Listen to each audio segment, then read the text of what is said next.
우리가 읽은 이제 스가랴 13장 말씀을 가지고 메시아의 재림과 이스라엘의 회복이라는 제목으로 말씀 한번 같이 나누려고 합니다. 지난주에도 이제 말씀을 드렸던 것처럼 이 스가랴서 말씀은 하나님께서 이스라엘에 주시는 말씀입니다. 그래서 우리가 지금 13장을 읽을 때 거의 이제 끝나가는데 더욱더 이스라엘에 대한 구체적인 회복에 대해서 말씀하고 계십니다. 그래서 이 말씀을 우리가 오늘 나눌 때 여러분들이 이 말씀을 통해 내가 어떻게 은혜를 받고 이 말씀을 내게 적용할까라고 생각하지 마시고 이 말씀을 통해 하나님께서 이스라엘 향하여 어떠한 마음을 갖고 계시고 어떠한 뜻을 계획하셨고 어떻게 성취하실 것인가, 이스라엘을 향한 하나님의 마음이 어떠하신가에 초점을 맞추는 것이 더 은혜가 되어질 것입니다. 말씀을 통해서 우리가 늘 우리 자신에게 적용하는 것도 중요하지만 그러나 말씀이 말하고 있는 그대로를 따라가는 것이 더 중요합니다. 그래서 스가랴서 말씀 전체는 처음부터 끝까지 오직 이스라엘을 향한 하나님의 마음들을 담고 있습니다. 왜 하나님께서 그냥 처음부터 끝까지 그냥 오직 이스라엘만 말씀하시냐라고 물은다면, 이스라엘은 하나님께서 특별히 직접 하나님이 택하신 하나님의 백성들입니다. 장자된 자들입니다. 그래서 하나님에게 이스라엘은 너무나 중요한 것입니다. 그래서 우리가 하나님께서 이스라엘 향한 이러한 마음들을 갖고 계신 것에 대해서 우리가 결코 그 어떠한 불평도 가질 수가 없는 것입니다. 그러나 우리가 정말 하나님을 사랑한다면 하나님이 무엇을 계획하고 계시고 어떤 마음을 갖고 계신지, 그 하나님이 정말 누구를 사랑하고 있는지, 하나님의 마음이 어디에 있는지를 알아야 됩니다. 정말 하나님을 사랑한다고 말하면 하나님이 사랑하고 있는 이스라엘, 하나님이 회복하기 원하시는 이스라엘을 우리도 품을 수 있어야 되고, 이스라엘을 위해 기도하는 것이 곧 하나님을 위한 것이라는 것을 우리가 알 수 있어야 됩니다. 그래서 이 13장을 통해 이스라엘을 회복하시고자 하나님의 그 마음이 어떠하신지, 그리고 왜 하나님께서 이스라엘을 회복하시려고 하시는지를 우리의 말씀을 통해서 알고 우리가 그것을 위해 그렇게 기도하는 모든 성도님들 되시기를 축복합니다. 13장 시작을 그날에 이렇게 시작을 하고 있습니다. 12장에서 말씀을 나눴죠. 우리가 그날에 라고 말할 때 이 그날이 어떤 날인지를 잘 이해를 해야 됩니다. 13장 1절의 이 그날은 12장에서 말하고 있는 12장 2절에서 말하고 있는 그날입니다. 12장 2절에서 보라, 내가 예루살렘으로 그 사명국민에게 혼축케 하는 잔이 되게 할 것이라. 예루살렘이 에워싸일 때 유다에까지 미치리라. 세상의 모든 나라들, 그러니까 모든 나라라고 할 때 말 그대로 이스라엘 제외한 모든 나라라기보다는 이스라엘을 세상의 이스라엘을 둘러싼 중동 나라들뿐만 아니라 세상의 여러 나라들이 이스라엘을 연합해서 침략하는 전쟁이 있게 되는데, 모든 나라들이 들어오는 건 아니지만 세상의 그 어떠한 나라들도 다 해당 사항이 될 수 있는 것입니다. 말씀드린 것처럼 우리 대한민국이 이스라엘 공격할 수도 있고요, 미국이 이스라엘 공격할 수도 있다는 거죠. 어떠한 나라가 될지 모르지만 모든 나라가 대상이 되는데, 그 세상의 모든 나라들이 예루살렘을 에워싸고 이스라엘을 이제 공격하는 그러한 전쟁이 있게 되는 날, 바로 그 전쟁의 날을 의미하는 것입니다. 그래서 3절부터 9절까지 보면 그 전쟁의 날에 대한 자세한 설명들을 해주고 있는데, 그 전쟁의 날에 하나님께서 이스라엘과 함께하여 주시고 이스라엘로 하여금 승리하게 해주실 것이다 라는 것을 그날에 여러 가지 계속해서 그날에 대한 언급을 하시면서 말씀하시는데, 9절에 보면 예루살렘을 치러 오는 열국을 그날에 내가 멸하기를 힘쓰리라.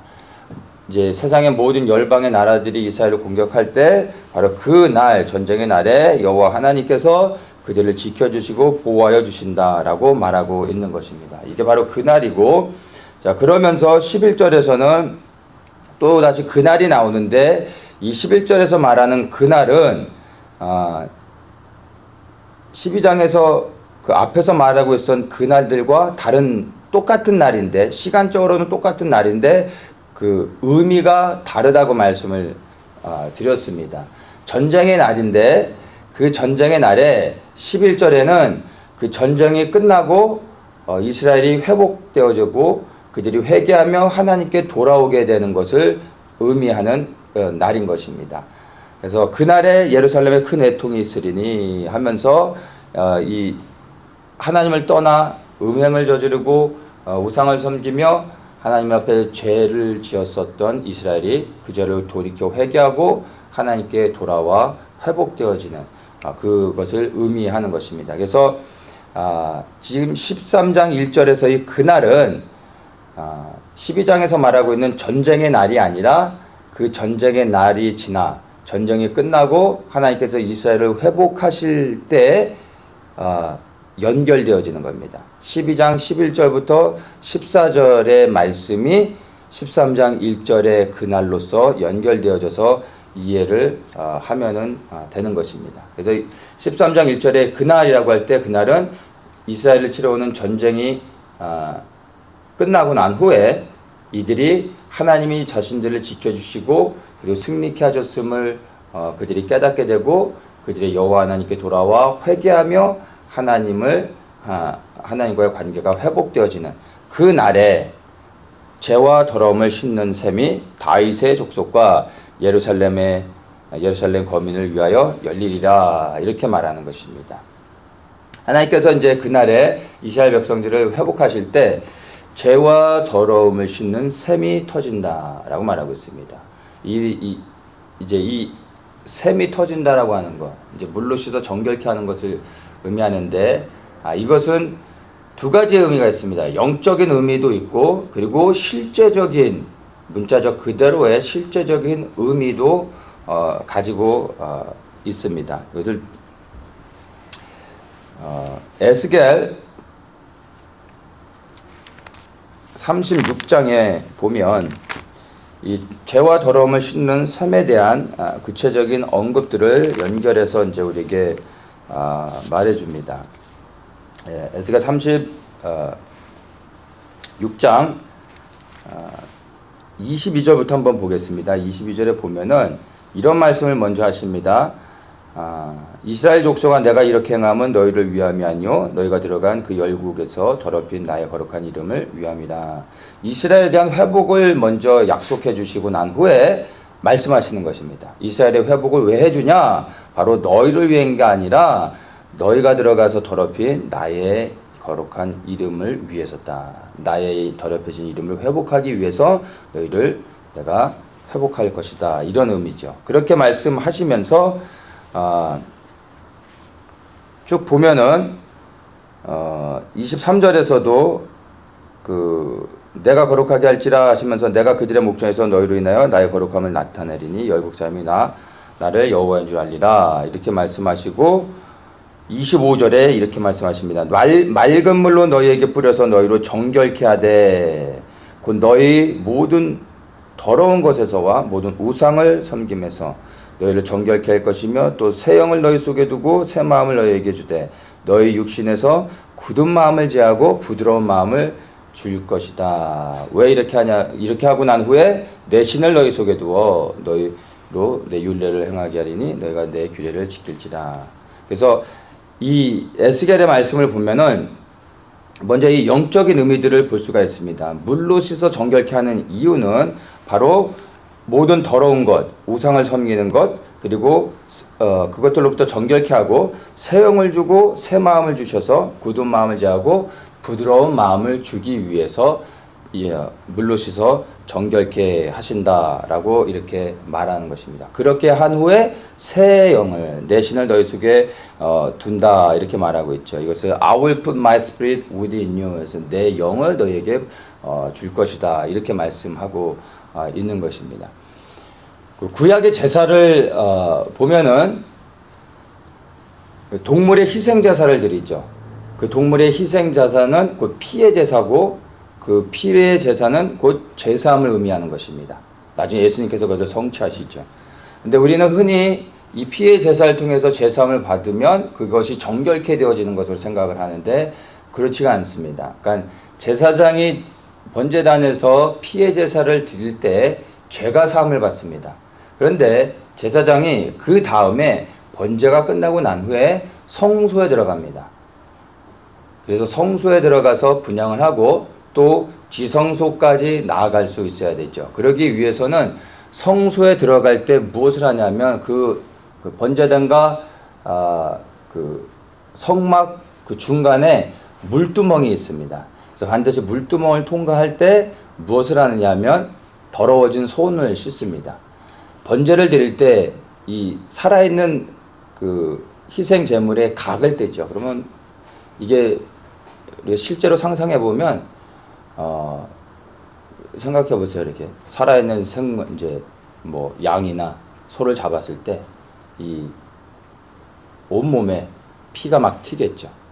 그러면 죄사함은 받았지만 피가 묻어진 채로 성소에 들어가면 안 되는 거예요. 부정해지는 것이죠. 하나님 앞에 나아갈 수 없습니다. 그래서 물두멍을 통과할 때 물두멍에서 더러워진 것을 씻는 것입니다. 그리고 더러워진 옷을 갈아입고 이제 들어가서 하나님을 만나게 되는 것이죠. 그래서 하나님 앞에 서기 위해서는 제사만 갖고는 되지 않습니다. 정결케 되어지는 것, 깨끗게 되어지는 것이 필요합니다. 그래서 물로 반드시 씻고 난 후에 비로소 들어갈 수 있습니다. 그러니까 순서가 피의 제사를 드리고 남고 물두멍에서 손을 씻고 그 다음에 들어가는 것입니다.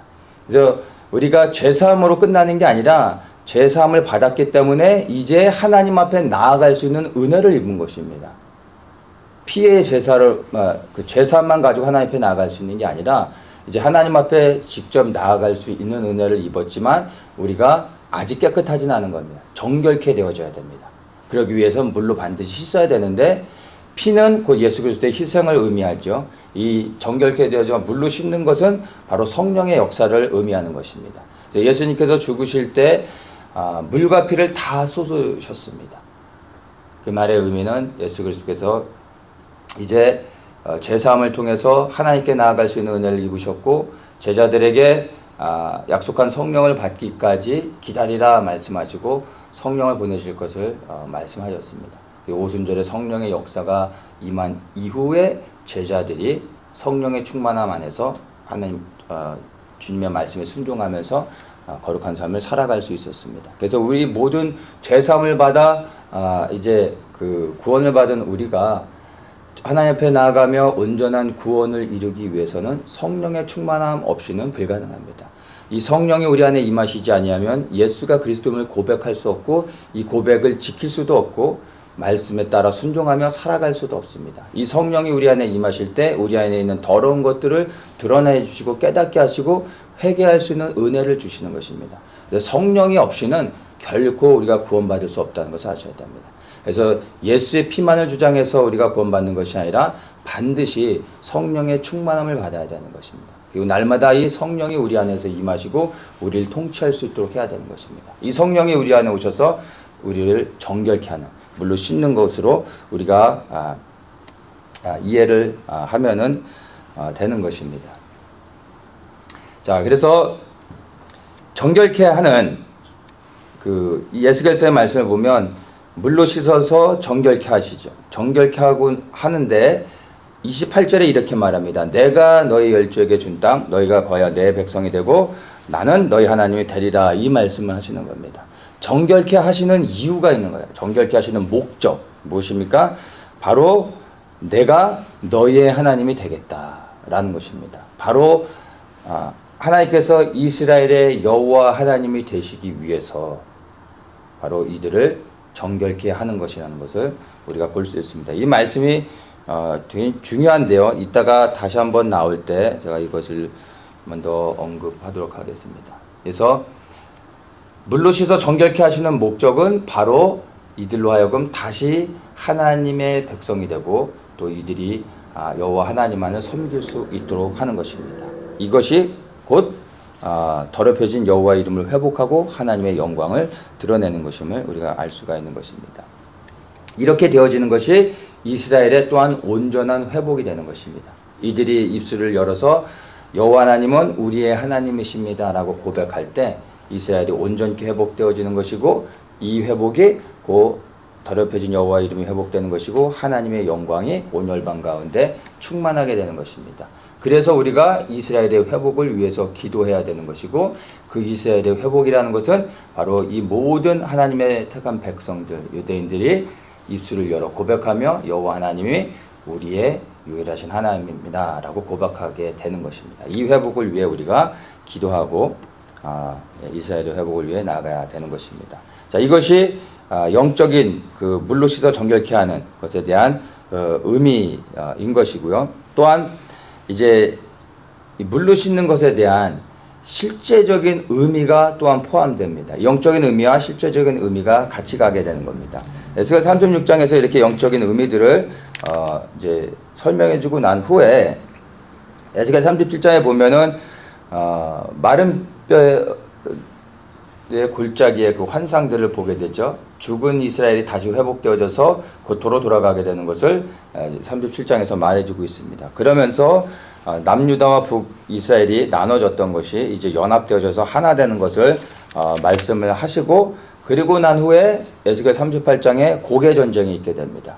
이 고개 전쟁은 이제 그 지금 우리가 보고 있는 스가랴 12장 2절의 말씀과 연결해서 볼 수가 있는 것입니다. 이스라엘 향해서 침략해 오는 전쟁이 일어나게 되는 것이죠. 그럴 때 하나님께서 이들과 함께 하시며 이스라엘을 하나님이 개입하셔서 승리하게 해주십니다. 그리고 이스라엘이 이제 온전히 회복되어져서 그 땅에서 견고해지는 것을 약속해 주십니다. 그러고 난 후에 에스겔 40장에 보면은 이제 하나님의 성전을 회복하시고 재건하시는 것들을 볼 수가 있습니다. 그래서 에스겔 40장에 보면 이제 성전을 메저하는 것들을 이제 계속해서 말씀합니다. 성전의 사이즈를 잰다라는 것은 곧 성전을 재건하고 회복하신다라는 것으로 우리가 그 의미를 받아들일 수가 있습니다. 그래서 계속해서 성전의 회복에 대한 것을 말씀하시다가 에스겔 43장에 보면 43장 2절에 이스라엘의 하나님의 영광이 동편에서부터 오는데 하나님의 음성이 맑은 물소리 같고 땅은 그 영광으로 인하여 빛나니, 이렇게 말합니다. 이스라엘이 회복되고 성전이 세워지고 난 후에 그 다음에 무슨 일이 있습니까? 하나님의 영광이 동편에서 온다고 말하고 있습니다. 우리가 계속해서 기도하고 있는 것이 마지막 복음의 행진이 이스라엘에서 볼 때 동쪽의 끝인 대한민국으로부터 해서 이제 내륙으로 복음의 행진이 예루살렘까지 가야 되는 것입니다. 이게 하나님의 영광이 예루살렘에 하나님의 성전에 들어가는 것입니다. 이것을 에스겔 43장 2절과 연결해서 볼 수 있는 것이죠. 이게 곧 이제 왕의 대로가 열려지는 것이고, 이러한 온전한 회복이 되어져서 하나님의 영광이 동문으로 들어가 성전에 충만해질 때 그리스도의 재림이 이루어지게 되는 것을 이제 우리가 이해할 수가 있게 되는 것입니다. 그래서 우리가 대한민국의 회복을 위해 기도하며 이 대한민국에서부터 복음의 행진이 예루살렘까지 이루어질 수 있도록 계속해서 우리가 이 말씀을 붙잡고 기도해야 되는 것입니다. 자, 이렇게 말씀하시고 난 후에 이제 성전 안에서 실제적으로 이제 제사를 드리고 예배를 드리는 것들에 대해서 말씀하시면서 번제단을 세우고 그 성전에서 실제적으로 섬겨야 될 사람들을 세우는 그런 일들, 그런 것들을 언급합니다. 그리고 제사와 절기, 제물들 뭐 이런 것들에 대한 구체적인 지침들을 이렇게 주시다가 이제 이 모든 것이 다 완결된 후에 에스겔 47장에서 이제 이렇게 말씀하십니다. 그가 나를 데리고 전문에 이르시니 전면이 동을 향하였는데 그 문지방 밑에서 물이 나와서 동으로 흐르다가 전우편 제단 남편으로 흘러내리더라. 성전에서부터 이제 물이 흘러가기 시작하는 겁니다. 그게 성전에 물이 가득 채워지고 그 물이 흘러넘쳐 동문으로 해서 물이 흘러간다라고 말하고 있습니다. 그래서 처음에는 발목, 그 다음에는 무릎, 그 다음에 허리, 그 다음에 건너지 못할 강이 되어져서 그 물이 동문으로 흘러 이제 내려간다고 설명해 줍니다. 그래서 이게 어디로 가냐 하면은 흘러 내려가는데 8절에 보면 그가 내게 이르실 때 이 물이 동방으로 향하여 흘러 아라바로 내려가서 바다에 이르리니 이 흘러내리는 물로 그 바다의 물이 소성함을 얻을지라. 여기서 말씀하고 있는 것은 환상이 아니라 실제적으로 되어지는 것을 말해주고 있는 것입니다. 이 말씀은 그냥 문자적으로 받아들이면 됩니다. 이 강물이 이르는 곳마다 번성하는 모든 생물이 살고 또 고기가 심히 많으리니 이 물이 흘러 들어가므로 바닷물이 소성함을 얻겠고 이 강이 이르는 각처의 모든 것이 살 것이며 또 이 강가에 어부가 설 것이니 엔게디에서부터 에네글라임까지 금을 치는 곳이 될 것이라. 그 고기가 각기 종류를 따라 큰 바다의 고기같이 심히 많으려니와 그 짐벌과 갯벌은 소성되지 못하고 소금 땅이 될 것이며 이렇게 말씀하고 있습니다.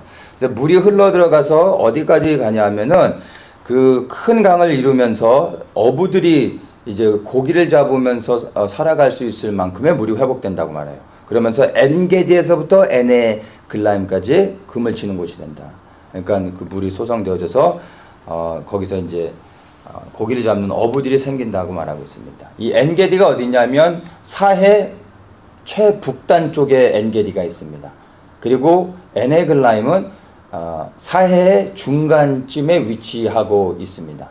근데 어떤 학자들은 이 에네글라임을 이 스가랴가 이 에스겔에서 말하고 있는 이 당시의 에네글라임이라고 하면 이 당시에는 사해 맨 밑에 지역에 있는 어느 장소가 에네글라임이었다라고도 말하는 학자들이 있습니다. 근데 지금 현재 일반적으로 이 에네글라임이라고 하는 것은 그 사해 중간에 있는 그 아인 파슈카라고 하는 이스라엘 국립공원입니다. 여기가 사해에서 유일하게 그 땅 밑에서부터 샘이 솟아나가지고 그 엄청나게 물이 나오면서 맑은 물이 이제 생겨서 그 주변에 숲이 우거지고 숲이 생겼고 그래서 그 주말이 되면 이스라엘 사람들이 일부러 거기까지 와서 피크닉을 하고 그 다음에 물이 깊지는 않지만 물에 들어가서 이렇게 수영도 할 수 있을 만큼의 물이 있습니다. 사람들이 와서 거기서 수영도 하고 피크닉을 하고 돌아가는 그런 장소가 되어졌습니다. 그러니까 사해에서 땅에서부터 물이 솟아나면서 이제 회복되고 있는 것을 볼 수가 있고 거기에 알 수 없는 종류의 물고기들이 생겨서 큰 물고기들이 그 물 속에서 다니고 있습니다. 자, 그래서 이 말씀을 보면요. 예루살렘 성전에서 동문으로부터 물이 흘러나가죠. 근데 그 방향을 보면 동문에서 흘러내려가는 물은 어디를 향해 가게 되냐면은 유대 광야를 지나갑니다. 그 광야, 유대 광야를 지나 그리고 들어가는 것이 그 엔게디가 되는 겁니다. 예루살렘에서 유대 광야를 지날 때 큰 거대한 와디가 있어요. 이 와디는 비가 많이 오면 그 물살로 인해서 땅이 파여서 물이 지나간 수로입니다. 물이 없을 때는 사람들이 그 와디로 해서 골짜기 밑에 길로 해서 지나가는 통로가 되고 물이 이제 비가 많이 오게 되면 이 와디로 해서 물이 흘러가게 됩니다. 그래서 엄청나게 큰 와디가 바로 이 유대 광야에 있는데 이 방향이 바로 예루살렘 그 성전의 동쪽으로부터 해가지고 그 와디가 사해로 흘러가는데 이 엔게디 쪽으로 흘러가는 겁니다. 실제 그 방향이. 그래서 성전에서 흘러내리는 물이 실제로 유대 광야를 지나 엔게디에 채워지고 그리고 그게 사해까지 내려간다는 것입니다. 그래서 엔게디에서 에네글라임까지 물이 회복된다는 것은 사해가 회복되어진다라고 말하는 것입니다. 그래서 보면은 그 동방으로 향하여 아라바로 내려간다라고 할 때 이 아라바를 일반적으로 어떤 사람들은 그 아라비아 지역, 아랍 쪽의 어떤 그런 지역으로 생각을 하는데 이 아라바라고 하는 것은 바로 그 사해 지역의 그 물을 아라바 지역이라고 이제 말하는 것입니다. 그래서 사해지가 완전히 회복되는 것을 의미하는 겁니다. 사해는 물이 너무나 그 염분이 너무 높아서 생물이 살 수가 없죠. 근데 성전에서 흘러내리는 물이 그쪽으로 흘러가면서 이제 거기에 그 사해를 다시 회복해서 살리게 되는 역사가 일어난다라는 것을 보여주는 것입니다. 그리고 실제로 지금 그 땅이 회복되어져서 땅에서부터 지질학자들도 알 수 없는 과학적으로 설명할 수 없을 만큼의 엄청난 물들이 계속해서 흘러 올라오고 있습니다. 그래서 물들이 점점 많아지고 있고 그리고 물고기들이 살고 있습니다. 그래서 나중에 이 성전에서 물이 흘러내리는 것을 통해 완전히 회복되어지는 것을 이제 우리가 볼 수 있게 되는 것입니다. 이것을 보게 되면 그것이 곧 예수 그리스도의 재림과 연결되는 것이라는 것을 우리가 알 수가 있는 것입니다. 그래서 실제로 스가랴에서 말씀하고 있는 13장에서 죄와 더러움을 씻는 셈이 이제 예루살렘 거민 위에 열린다고 할 때 영적인 의미와 실제적인 의미가 함께 있음을 우리가 같이 볼 수가 있습니다. 그래서 이스라엘이 하나님 앞에 돌아 완전히 회복되어질 때 그때 온 열방의 피조물들, 만물들이 같이 회복되어진다고 우리가 이해할 수 있는 것입니다. 그래서 로마서 8장에 보면은 모든 만물들이 하나님의 아들들이 나타나기를 고대하고 있습니다. 하나님의 아들들이 나타난다는 건 곧 이스라엘 백성들이 하나님 앞에 온전히 돌아와 회복되어질 때 그때 하나님께서 온 열방의 만물들을 회복하시고 축복하신다라는 의미로 이해하면 되는 것이죠. 로마서 11장 11절의 말씀에 그러므로 내가 말하노니 저희가 넘어지기까지 실족하였느뇨 그럴 수 없느니라 저희의 넘어짐으로 구원이 이방인에게 이르러 이스라엘로 시기나게 함이니라 저희의 넘어짐이 세상의 부유함이 되며 저희의 실패가 이방인의 부유함이 되거든 하물며 저희의 충만함이리요 이렇게 하면서 이스라엘이 회복되어질 것을 사도 바울이 말하고 있죠. 이스라엘의 실패, 그들의 넘어짐이 이방인에게 복이 되어졌고 구원을 얻는 은혜가 되어졌다면 이스라엘이 돌아와 하나님 앞에 회복되어질 때 온 열방이 얼마나 큰 복을 받겠느냐 그건 상상할 수 없는 것이다 라고 말하는 것입니다. 그래서 이스라엘의 회복은 곧 열방의 회복이고 우리 모든 이방인들에게 가장 큰 복이 되는 것입니다. 그래서 우리가 이스라엘 회복을 위해서도 그렇게 기도해야 되는 것입니다.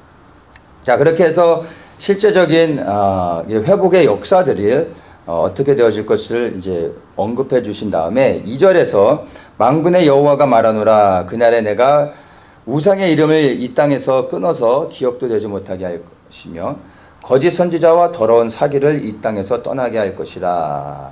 우상을 끊고 거짓 선지자와 거짓 영을 이 땅에서 떠나게 한다라고 말하고 있습니다. 자, 여기에서 무엇에 우리가 포인트를 잡아야 되면 거짓 선지자입니다. 이 거짓 선지자가 있기 때문에 우상을 섬기는 거고 이 거짓 선지자들이 있기 때문에 이 더러운 영들이 역사하는 것입니다. 항상 이 악한 지도자, 악한 선지자들을 통해 악한 영의 역사가 풀어지는 거고 백성들이 우상을 섬기며 넘어지게 됐던 것입니다. 그래서 이 거짓 선지자들을 하나님께서 심판하시게 되면 우상은 제거되어지게 됩니다. 더러운 영의 역사들은 제거되어지게 되는 것입니다. 그래서 거기서 말하는 포인트는 거짓 선지자들에 대한 하나님의 심판의 을 이제 말씀한다는 것을 우리가 이제 볼 수가 있습니다. 사실 2절의 이 말씀의 의미가 지금 현재 이스라엘의 영적인 상태라고 이해를 하면 되는 것입니다. 우상을 섬기고 거짓 선지자들이 많이 있고 더러운 영으로 충만하고 있는 것이 바로 이스라엘의 실제의 영적인 상태인 것입니다. 이스라엘은 그 어디보다도 가장 거룩해져야 되는, 특별히 이 예루살렘은 가장 거룩할 것 같은 땅이죠. 우리가 생각할 때. 그런데 실제 가보면 가장 더럽혀진 곳입니다. 왜냐하면 하나님의 영광이 임해서 가장 거룩해져야 되기 때문에 사단은 지금 이곳을 가장 더러운 곳으로 만들어 놓았습니다. 그래서 세상에서 가장 우상 숭배가 심한 곳이 바로 여기입니다. 세상에서 가장 악한 영의 역사가 강력하게 정사 권세로 주장하면서 붙잡고 있는 곳이 바로 여기입니다. 그리고 세상의 가장 음란한 도시가 텔아비브죠. 영적으로 가장 혼탁한 곳이 예루살렘인 것입니다. 그래서 이 예루살렘을 이해하는 게 생각보다 쉽지 않습니다. 굉장히 복잡하죠. 거짓 선지자들도 가장 많은 곳이 예루살렘입니다. 한국 사람 중에서도 자기가 메시아라고 말하는 사람들이 있죠. 세대를 지나 늘 있습니다. 미국에도 자기가 메시아라고 말하는 사람들 많이 있었죠. 그래서 뉴스에도 나오고 있었는데 세상에서 가장 메시아가 많은 나라가 바로 이스라엘입니다. 메시아, 자칭 메시아라고 말하는 사람들이 가장 많은 곳이 예루살렘입니다. 그래서 유대인들 중에 내가 메시아라고 말하면서 그 메시아 행세를 한 사람들이 굉장히 많습니다. 그리고 많은 사람들이 자칭 메시아라고 하는 사람들을 지금도 여전히 따르고 있는 곳이 바로 예루살렘의 영적인 상황입니다. 그래서 이 예루살렘 안에서 거짓 선지자들도 많고 점치는 자들, 이런 이제 복수라는 자들도 생각보다 굉장히 많아서 영적으로 가장 혼탁한 곳인데 바로 이곳을 하나님께서 이제 정결케 하시겠다, 깨끗게 하시겠다고 하는 겁니다. 그 일의 포인트가 말씀드린 것처럼 이 거짓 선지자들을 제거하는 것입니다. 이들을 심판할 때 이제 그 땅이 정결케 되어지는 것을 말해주고 있는 것입니다. 네, 이제 구체적으로 이 거짓 선지자에 대한 하나님의 심판이 있게 될 때 예루살렘에서 이 거짓 선지자들이 반응하는 것들, 그리고 예루살렘 백성들이 어떻게 반응하는지를 3절부터 6절까지 이제 설명해 줍니다. 3절에 보면 사람이 오히려 예언할 것 같으면 그 낳은 부모가 그에게 이르기를 내가 여호와의 이름을 빙자하여 거짓말을 하니 살지 못하리라 하고 낳은 부모가 그 예언할 때 칼로 찌르리라, 이렇게 말합니다. 무서운 말씀이죠. 자기가 낳은 자식을 부모가 죽이는 거예요. 뭐 때문에? 거짓 선지자 행세했다고. 그러니까 이제 하나님께서 이 예루살렘을 회복하실 때 하나님의 백성들이 하나님 앞에 온전해지기 위해서 생명을 건다는 것입니다. 그래서 거짓 선지자 행세하는 자들을 분노하며 참지 못하고 이렇게 죽일 정도면, 자기의 아들을 이렇게 죽일 정도로 하나님 앞에 온전해지려고 한다면 옆집 아저씨가 거짓 선지자 행세할 때는 어떻게 되겠습니까? 그러니까 이러한 거짓 선지자들이 쓸 수 없게끔 하나님께서 완전히 심판하시고 백성들도 절대로 이런 자들이 더 이상 생기는 걸 용납하지 않는다는 이제 그런 것들을 말해주고 있는 것입니다. 이제 그날의 4절에 보면 그날에 선지자들이 예언할 때 그 이상은 각기 부끄러워할 것이며 사람을 속이려고 털옷도 잊지 아니할 것이며 말하기를 나는 선지자가 아니오 나는 농부라 내가 어려서부터 사람의 종이 되어노라, 이렇게 말한다고 합니다. 오늘날에도 여전히 자칭 하나님부터 계시를 받았다 말하고 자칭 선지자, 자칭 사도라고 말하면서 자칭 주님의 어떤 기름 부으심을 받은 사람이라고 하면서 하나님이 이렇게 말씀하시나 저렇게 말씀하신다 하고 하는 사람들이 많이 있습니다. 그렇죠? 근데 이날에는 그런 사람들이 다 사라진다는 것이에요. 너 선지자 아니야? 라고 하면 아니야, 난 선지자 아니야. 나는 그냥 평범한 농부야 하면서 선지자 노릇하는 것을 다 포기한다는 거야. 그렇지 않으면 다 죽임을 당하기 때문에 모든 사람들이 그것을 이제 두려워하고 이제 그런 거짓 선지자 행사했던 것들 다 이제 포기한다라는 것입니다. 6절에서 어떤 사람이 혹이 그에게 묻기를 내 두 팔 사이의 상처는 어쩌미냐 하면 대답하기를 이는 나의 친구의 집에서 받은 상처라 하리라, 이렇게 말한다는 겁니다. 이 말의 의미는 이제 거짓 선지자들이 그 능력을 받고 어떤 강력한 역사를 행할 때 자기의 몸을 자해를 합니다. 피를 흘립니다. 그럴 때 능력을 받고 어떤 역사들을 행할 수 있습니다. 그래서 엘리야가 그 바알의 선지자들과 불을 내리는 대결을 할 때 바알 선지자들과 별짓을 다 했는데도 불이 안 떨어지죠. 마지막으로 그 했던 게 뭡니까? 비장의 카드, 몸을 자해하는 거죠. 피를 흘리는 거예요. 그걸 통해 불이 떨어지게 하기 위해서. 악한 영들이 이 땅 가운데 역사할 때 이 악한 영들도 힘을 받아야 됩니다. 힘이 없으면 일을 못합니다.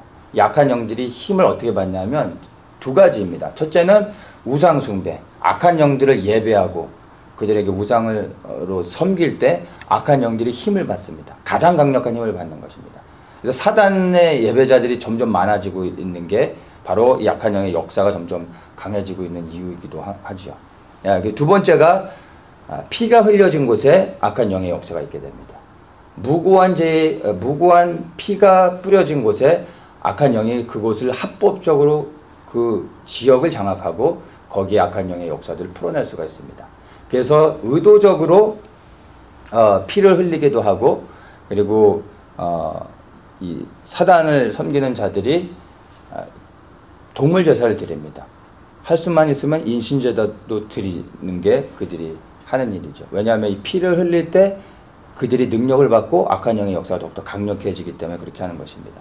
그래서 이 거짓 선지자들이 몸을 자해하면서 피를 흘리고 그 피를 악한 영에게 주고 악한 영은 그 힘을 얻고 그리고 그 피를 흘려준 자에게 능력을 악한 영이 갖고 있는 능력을 주는 것입니다. 네, 그렇게 해서 거짓 선지자들이 몸에 상처가 많은데 너 이 상처가 뭐냐? 이 상처는 네가 선지자라는 것을 증명하고 있지 않느냐? 이렇게 말한다는 거예요. 그랬더니 이거 그게 아니라 내 친구 집에서 놀다가 다친 거야 하면서 아니라고 이제 부인한다라는 것입니다. 이렇게 거짓 선지자들이 예루살렘에서 완전히 제거되어지고 하나님께서 그 땅을 정결케 하시는 그러한 일들이 이제 이스라엘에 있게 된다라는 것을 말씀하고 있는 것입니다. 자, 이것을 우리가 요엘서와 말씀을 연결해서 이건 좀 볼 필요가 있는데요. 왜 하나님께서 거짓 선지자들을 다 제하시느냐? 그리고 이렇게 이제 더 이상 뭐 하나님이 이렇게 말씀하니까 저렇게 말씀하니까 이런 사람들이 이제 특별한 선지자들의 역할이 필요가 없는 이유가 다른 것이 아니라 요엘서 2장 27절부터 보면요. 그런즉 내가 이스라엘 가운데 있어 너희 하나님 여호와가 되고 다른 이가 없는 줄 너희가 알 것이라 내 백성이 영영이 수치를 당치 아니하리로다. 이렇게 말씀하시면서 28절에 그 후에 이렇게 말씀하십니다. 그 후라 말씀하시면 우리가 지금 보고 있는 스가랴 13장 1절에 그날에와 연결합니다. 그날 이후에로 이해를 하시면 되는 겁니다. 그 후에 내가 내 신을 만민에게 보여주리니 우리가 보고 만민에게 보여준다고 했는데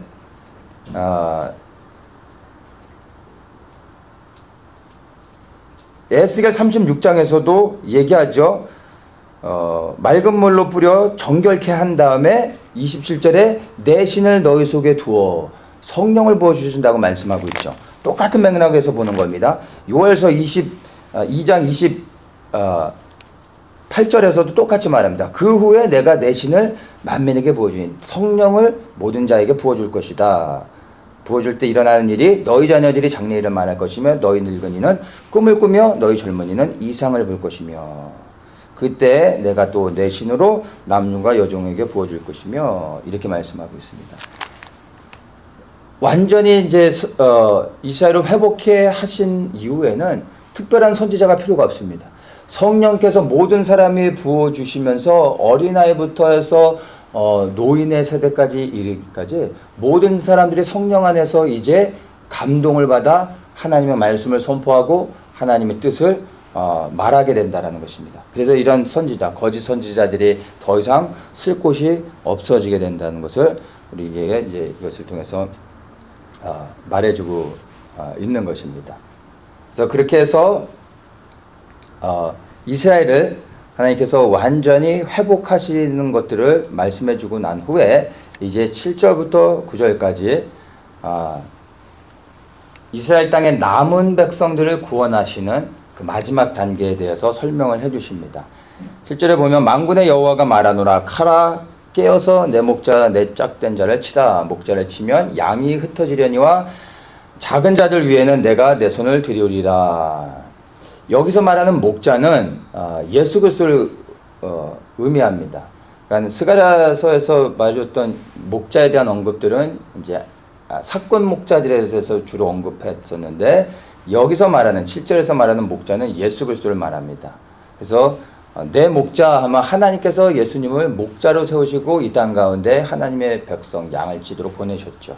그리고 내 목자 내 짝된 자를 치라. 내 짝이 됐다는 것은 하나님의 짝된 예수 그리스도 삼위일체의 그 관계 안에서 하나님과 예수님의 관계를 볼 수가 있는 것입니다. 목자를 치면 예수 그리스도의 죽음을 의미하죠. 양이 흩어지려니와 작은 자들 위에는 내가 내 손을 들이우리라. 이 작은 자들은 양의 새끼들을 말하는 것입니다. 그러니까 양과 양의 새끼들이 다 이제 하나님의 심판을 받게 된다는 것을 의미하는데, 이 7절에서 말하는 이 심판의 목적을 우리가 좀 이해할 수 있어야 됩니다. 이 7절의 말씀을 마태복음 23장에 예수님께서 언급하십니다. 마태복음 23장 37절부터 보면, 예루살렘아 예루살렘아 선지자들을 죽이고 내게 파송된 자들을 돌로 치는 자여, 암탉이 그 새끼를 날개 아래 모음같이 내가 내 자녀를 모으려 한 일이 몇 번이냐. 그러나 너희가 원치 아니하였도다. 보라, 너희 집이 황폐하여 버림받으리라. 내가 너희에게 이르노니 이제부터는 너희는 찬송하리로다. 주의 이름으로 오시는 이여 할 때까지 나를 보지 못하리라. 자, 여기서 말씀하시죠.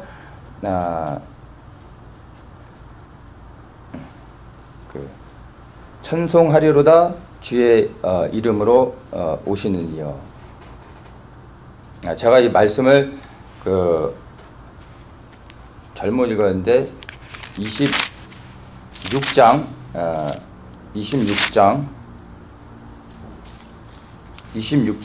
31절 말씀입니다. 26장 31절에 때에 예수께서 제자들에게 이르시되 오늘 밤 너희가 다 나를 버리리라. 기록된 바 내가 목자를 치리니 양의 떼가 흩어지리라 하였느니라. 이 말씀하십니다.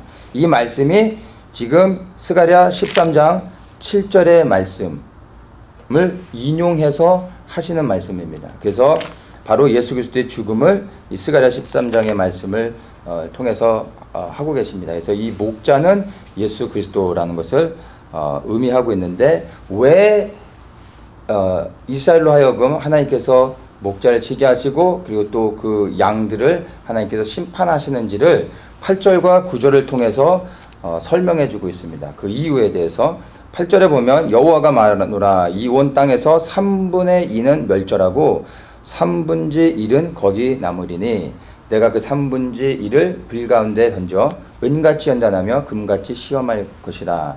그들이 내 이름을 부르리니 내가 들을 것이며 나는 말하기를 이는 내 백성이라 할 것이요 그들은 말하기를 여호와는 내 하나님이시라 하리라. 이스라엘을 심판하시는 이유는, 그 목적은 바로 9절에 있습니다. 나는 말하기를 이는 내 백성이라. 그들은 말하기를 여호와는 내 하나님이시라. 이것을 고백하게 하기 위해서 이스라엘에 하나님께서 심판을 하신다는 것을 우리에게 이제 말해주고 있는 것입니다. 이 8절에서 3분의 2는 멸절하고 3분의 1이 거기 남게 된다라고 말하고 있어요. 이것을 흔히 이렇게 이 말씀을 볼 때 우리가 연결해서 보는 게 이제 계시록에 나오는 이제 6번째 나팔 재앙, 이제 흔히들 이제 연결해서 보는데, 계시록에 나오는 6번째 나팔 재앙은 3분의 1이 죽는 겁니다. 근데 여기서 나팔 재앙은 이스라엘에게 국한된 재앙이 아니라 전 세계에 임하는 재앙이라는 것을 우리가 이제 말씀을 통해 볼 수가 있습니다. 전 세계 3분의 1이 죽는다라는 것을 볼 때 엄청난 그 재앙이 되는 건 맞습니다. 근데 스가랴 13장 8절에서 말하는 것은요, 이것은 처음부터 끝까지 계속해서 이스라엘만 이야기하고 있습니다. 그래서 이스라엘의 3분의 2가 죽는다는 거죠. 얼마나 끔찍한 하나님의 심판과 재앙인지 이건 정말 상상하기 어려운 겁니다. 3분의 1, 나라의 3분의 1이 죽는다는 것만으로도 엄청난 건데 3분의 2가 죽는다고 생각해보죠. 절대 다수가 죽는 거죠. 이러한 엄청난 시험을 이들이 이제 통과하게 된다라는 것을 말해주고 있습니다. 이제 왜 이러한 시험이 오느냐면, 이 시험을 우리가 야곱의 환란으로 이해를 할 수가 있습니다. 에레미야 30장에 보면요, 30장 7절에 보면 30장 5절부터 제가 한번 읽겠습니다. 여호와께서 이같이 말씀하시되 우리가 떨리는 소리를 들으니 두려움이요 평안함이 아니로다. 너희는 자식을 해산하는 남자가 있는가 물어보라. 남자마다 해산하는 여인같이 손으로 각기 허리를 짚고 그 얼굴빛이 창백하여 보임은 어찌미뇨. 남자가 해산을 못하는데 남자가 해산하는 고통을 느낄 정도라는 것은 얼마나 그 심판이 무서운지를 여기서 설명해 주는 것입니다. 그러면서 7절에 슬프다 그날이요 비할 데 없이 크니 이는 야곱의 환난의 때가 됨이로다. 그러나 그가 이에서 구원함을 얻으리로다 하면서 야곱의 환난을 말씀하고 있습니다. 이 야곱의 환난이 이스라엘 역사 가운데서 정말 출애굽해서 가나안 이제 땅에 들어온 이후로부터 지금까지 역사 가운데서 유례가 없는 가장 큰 홀로코스트는 비교할 수도 없을 정도의 가장 엄청난 무서운 재앙이 된다는 것을 의미합니다. 이것이 바로 마지막에 있게 될 야곱의 환난이 되는 것입니다. 근데 이 야곱의 환난을 왜 하나님께서 허락하시고 이렇게 심판하시느냐면 에레미야 30장 22절에 있습니다. 마지막으로 이 심판을 야곱의 환난을 통해 하나님께서 그들로 하여금 이것을 고백하게 합니다. 너희는 내 백성이 되겠고 나는 너희 하나님이 되리라.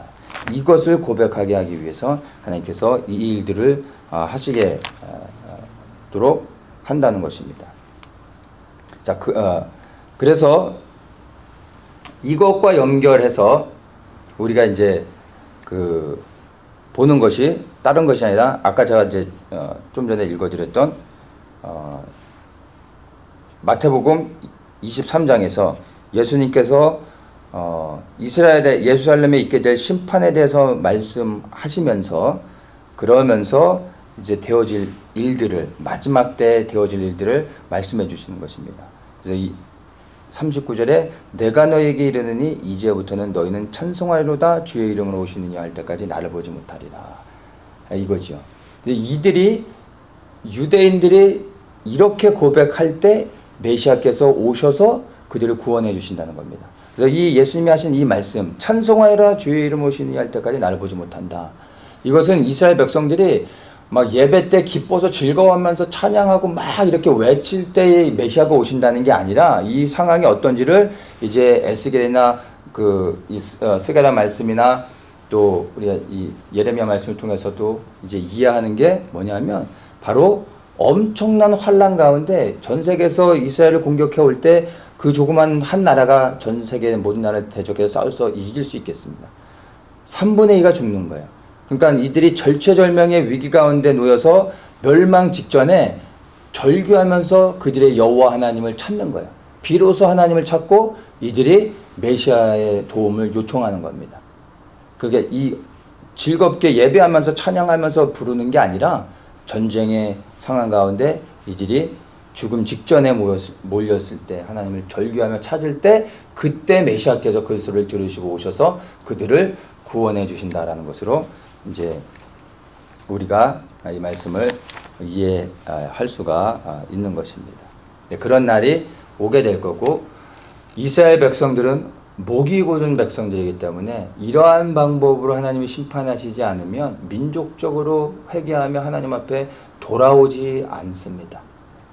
우리가 그것들을 이해할 수 있어야 됩니다. 그래서 참 이스라엘을 향한 하나님 아버지의 마음이 정말 어떠하신지를 우리가 조금 안다면 이게 참 우리가 이스라엘 위해서 이스라엘 백성들이 온 열방의 회복을 위해서 또 마지막으로 당할 그 고난들을 생각할 때 가슴이 아프죠. 그래서 우리가 이스라엘을 위해 유대인들을 사랑하면서 그들을 위해서 기도할 수 있어야 되는 것입니다. 그래서 이 유대인들이 마지막으로 여호와는 내 하나님이십니다. 이 고백을 하는 날이 오게 될 것인데 이러한 날이 오는 날 바로 그리스도께서 재림하시는 날, 온 열방의 심판이 끝나고 회복하시는 날이라는 것으로 우리가 이해를 하면 되는 것입니다. 이스라엘의 이 온전한 회복을 위해서 스가랴 13장에서 보면 마지막 환란이 예비되어져 있음을 보게 됩니다. 이 야곱의 환란을 통해 이스라엘을 회복하게 되게 될 것입니다.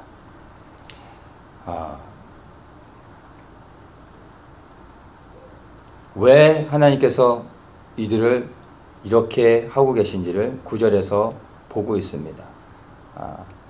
불 가운데 던져 은같이 연단하여 금같이 시험하기 위해서 이들을 단련해서 흠도 없는 점도 없는, 그래서 하나님이 받으실 수 있는 거룩한 백성이 되게 하기 위해 이러한 불의 연단, 야곱의 환난을 피할 수 없는 것입니다. 이 과정을 통과해야지만 이들이 하나님 앞에 온전히 설 수 있기 때문에 이 과정을 이스라엘에게 허락하신다는 것을 볼 수가 있습니다. 이스라엘이 이렇게 회복되어져 하나님을 만나고 이 민족이 구원을 받는다라고 생각할 때, 그렇다면 우리 이방인들, 우리 그리스도인들이 받는 구원은 이 유대인들이 받는 구원과 다른가라고 생각할 때 결코 그렇지 않다라는 것입니다.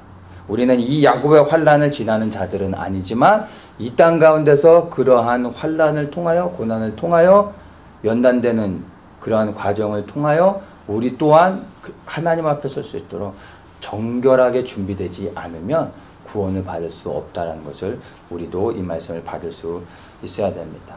욥기 23장 10절에 이렇게 말합니다. 나의 가는 길을 오직 그가 하시나니 그가 나를 단련하신 후에는 내가 정금같이 나오리라. 우리가 너무 잘 아는 말씀이고 사랑하는 말씀이죠. 나를 단련하신 후에 내가 정금같이 나가겠습니다. 이 말씀은 너무 은혜스럽고 좋은 것 같아요. 여러분, 정금과 같이 나아가기 위해 나를 단련하시는 일이 있어야 되는 겁니다. 하나님께서 정금과 같이 단련하기 위해 이스라엘을 야곱의 환난을 지나게 하시는 것입니다. 우리가 정금과 같이 단련되어 주님 앞에 서기 위해선 우리 또한 단련되어지는, 연단되어지는 과정이 있어야 된다는 겁니다. 이게 불의 연단인 것입니다. 이 과정을 통과한 자들만이 정금같이 나와 주님을 볼 수 있게 되는 것이고, 이것이 곧 구원을 얻게 되는 것이며, 이렇게 정금과 같이 단련되어져 흠도 점도 없이 나오는 자들이 메시아인 예수 그리스도를 영접할 수 있게 되는 것입니다. 기쁨으로 그분을 뵐 수 있게 되는 것입니다. 이 구원의 과정이 결코 쉽지 않다라는 것을 여러분 이해하실 수 있어야 되는 것입니다. 주일에 한번 나와 그냥 휘바람 불면서 나와서 예배 한번 재밌게 드리고 즐겁게 식사 교제하고 돌아가서 구원을 받을 수 있는 게 아니라 우리의 모든 것을 드려 우리가 연단되어져야 되는 것입니다. 이 과정을 반드시 통과하지 않으면 영원한 생명을 얻을 수 없다는 것을 여러분 기억하셔야 됩니다. 지금은 그래서 정말 우리가 편안함과 안전함을 구하면서 살아가는 것이 아니라 이 연단을 통과할 수 있는 믿음을 구해야 되는 것입니다. 우리 각자의 삶의 현장 가운데 이 많은 연단의 과정들, 이스라엘이 당하는 야곱의 환난까지는 아니라 할지라도 우리 또한 개개인이 반드시 이 과정을 통과해야지만 정금과 같이 단련되어질 수 있다는 것입니다. 그래서 이 과정을 통과하기 위해서, 그리고 또 그렇게 하나님 앞에 온전해지기 위해서는요, 지금 우리가 기뻐하고 즐거워하면서 우리의 인생을 즐기는 것이 아니라 바로 이 땅에 임하 하나님의 그 영광스러운 나라, 이 땅에 다시 오실 예수 그리스도를 위하여 우리가 무릎 꿇어 기도하며 통곡하며 애통하며 하나님의 뜻을 위하여 부르짖으며 기도하며 나아갈 수 있어야 되는 것입니다. 이것이 정금과 같이 나가기 위한 연단의 과정 가운데 하나의 그 과정인 것입니다. 이것만으로는 되지 않지만 이것 또한 그 과정 가운데 하나가 되는 것입니다. 그래서 우리가 여전히 변함없이 우리의 자리에서 이 이스라엘의 회복을 위해 더럽혀진 여호와의 영광의 그 회복을 위해서 우리가 기도해야 됩니다. 눈물을 흘려야 되는 것입니다. 그리고 우리 각자에게 주어진 삶의 현장 가운데서 이 과정들을 반드시 통과해야지만, 연단의 과정을 통과해서 정금과 같이 단련되어지지만 주 예수 그리스도를 맞이할 수 있게 되어지는 것입니다. 이것을 두려워할 것이 아니라 이 과정을 지나 구원을 얻는 것을 소망하시면서 여러분 하나님 앞에 이 과정 안에서 온전한 믿음으로 통과할 수 있도록 믿음을 구하며 그렇게 단련되어져 하나님 앞에 부끄러움 없이 서시는 모든 분들 되시기를 예수님의 이름으로 축복합니다.